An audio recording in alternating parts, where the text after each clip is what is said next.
The team is here in Remer, Minnesota, investigating this small town's claim that it's home of Bigfoot. Our research has led us to Sam Cleveland, a witness who saw a Bigfoot just days ago. I yelled like a really super deep, loud yell. Ah! Just to try to scare this thing away. But that didn't even seem to bother it one bit. Can you describe exactly what you saw in your best estimate on the height? I'd say 10 feet tall. And then, you know, this really resembled the length and size of a polar bear. I mean, that sounds far-fetched for Minnesota, but that's the only thing I could fathom that it could have been. Big, tall, light-colored thing. Yeah, I'd say 15 minutes of the waiting game went by while this thing was still in my vicinity. When my cousin pulled up with his truck, it crashed out of here. It had to break through these branches back here, but I heard it leave the water. Then I paddled like I was, you know, in a race or something to get out of here. As Sam is telling his story, I'm getting the distinct feeling that he's telling the truth, and this actually happened.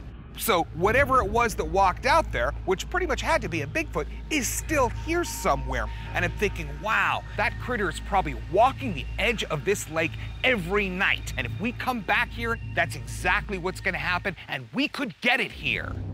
So tell us about that next morning and where you tracked it. We pulled up right over here, and he showed me where there was disturbance right here in the reeds where everything was laid down. So we walked over this direction over here, then I seen the tracks right away. Okay, well, why don't you bring us over there and show us where they were? Okay. Go ahead. Sam? All right.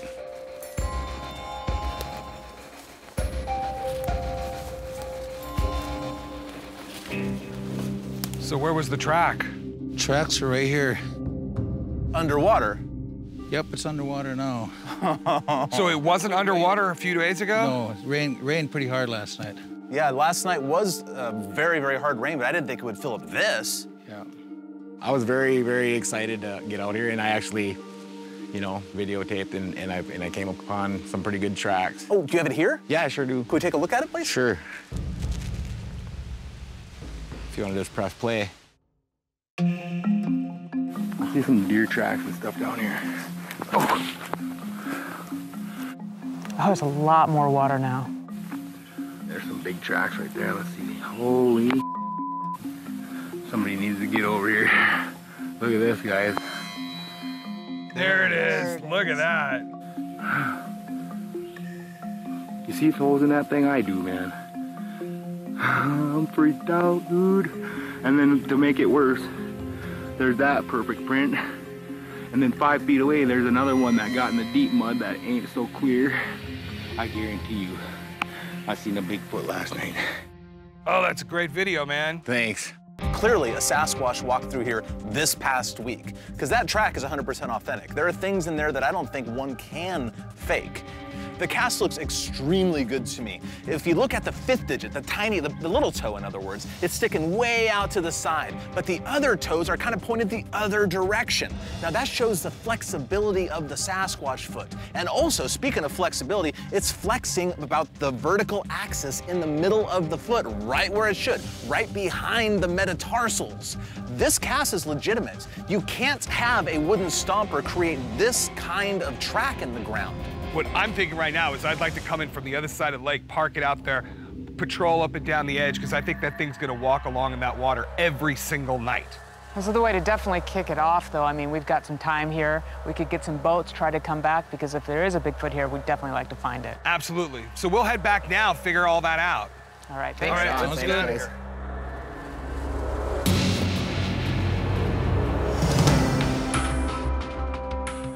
Man, I had some great Squatch action on my solo investigation, but that was the second time in the same spot where there was a Squatch around, but it wasn't aggressive, wouldn't show itself. So we gotta find a new spot, some place that has a really aggressive Squatch. What's up, you guys? Hey. This is our Vagabond. Matt Clipper and Nate just followed up with a witness that had a sighting just a couple days ago while there was still daylight out.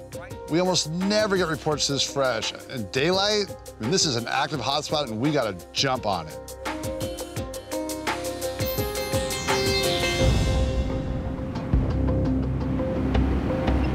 Tonight, we're gonna try to take advantage of what we learned from Sam Cleveland's incident. He saw a Sasquatch walking in the water just off the shoreline along 6 Mile Lake. So Bobo and I are gonna get out on a boat and we're gonna patrol that shoreline. Cliff and Renee are gonna go behind those woods, in between the lake and a very big swamp that's about a quarter mile away.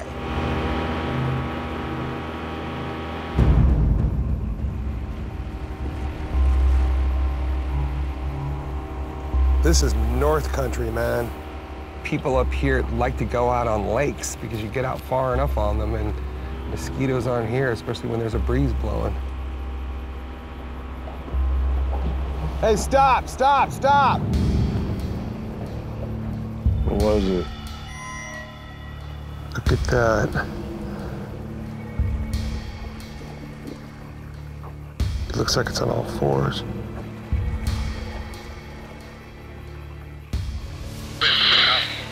Yes, I got you. Do you read? I do. We got something on the edge of the water. It may be a deer.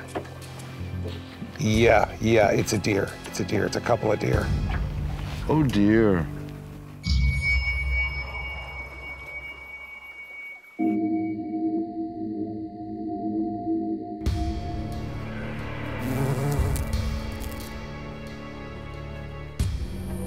Mr. Moneyman, I'm just giving you a heads up, we're doing knocks.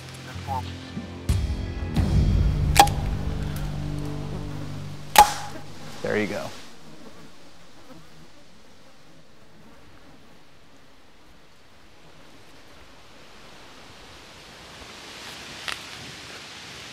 What are you pointing at? Could be hearing a knock.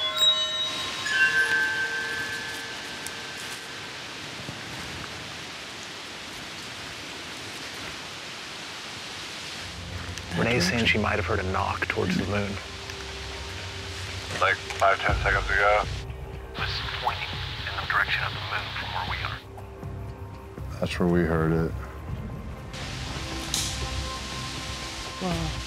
Did you hear that branch snap? I'm hearing more than one. Right there, right where I'm pointing. I certainly didn't see anything. And it did not sound like it was up in the canopy, Cliff. It sounded low. I don't see any signs of anything. No rodents, no birds in the trees. Something made that crack, but I don't know what it was. I don't see it on the therm, but maybe if we wait around for a while, it'll do it again. It's so hard to tell because there's this white noise of the wind in the background, and then I heard a crack, and then like 1, 2, another crack.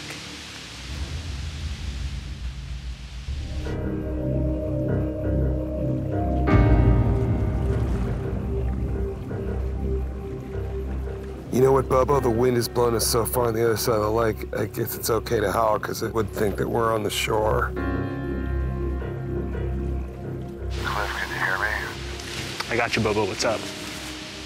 Maybe we should do a few howls. Go ahead.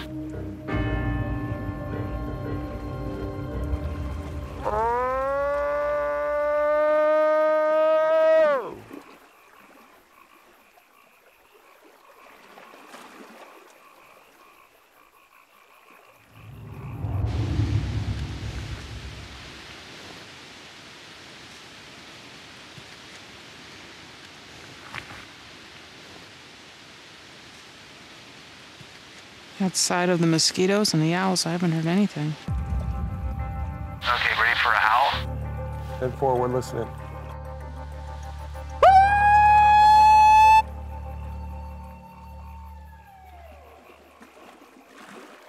Loud and clear.